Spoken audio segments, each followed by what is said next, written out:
फिट्या मोडून खेचून आणलं ते सगळ्यांसाठी आणलं. तर तुला काय करायचं? अंतरवाली तुम्ही शहागडला म्हटला होता तुम्ही आरक्षण दाखवेन तर मराठीची आवाज सांगणार नाही तर नाही सांगणार. खरंच करून दाखवले बापदादे मराठ्यांच्या जीवाने. खरंच करून दाखवले. कारण 7-12 जमिनीचा महत्वाचा नुसतं जमीन असून किंमत नव्हती. जमिनीचा 7-12 मिळाला. 7-12 हे कायदा म्हणजे ह्यो 7-12 आहे मराठ्यांचा सगळ्या स्वाऱ्यांचा.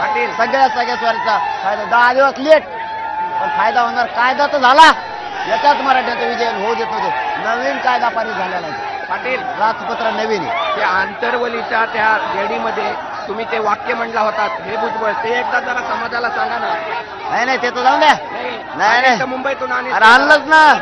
मी खोटे उपटून मुंबईत जाऊन आणि मुंबईत जाऊन काही नाही तर अशा धमक्या दिल्या आम्ही मुंबईत जाऊ मग त्यांना दिलं तर घेतला का नाही?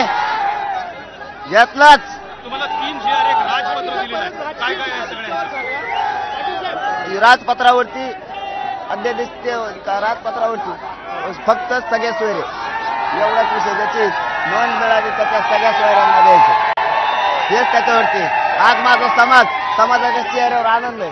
कारण होऊ देत नव्हते ते मराठ्यांनी आज खेचून आणलं. आम्ही सांगितलंच होतं अंतरवालीचं जर दिलं नाही तर आम्ही खेचून आणणार पण माघारी येणार नाही. आणलं. डाव टाकणारे कोण कोण होते? डाव टाकणारे ते जरा सांगा. राजपत्र काढून डाव टाकणारे कोण कोण होते? नाही ते नाही आता जाऊन द्या. आता ते झालं सोयला ते पुढं आले नाही सपाट्यात. आज बघा आज सुद्धा लाखानं लोक आहेत. आपल्या कॅमेरामॅनला सांगितलं ना पुढं सुद्धा लाखानं आहेत आणि मागं सुद्धा आहे. ही मराठा समाजाची शेती हे श्रेय विजय सगळा मराठ्यांचा. बरे जगातलं पहिलं आंदोलन आहे ज्याला थेट अध्यादेश काढून राजपत्र काढून न्याय देण्यात आलाय. पण त्याबाबत नाही समजा माहित मला. पण राजपत्र जर तुमच्या माहितीनुसार जगात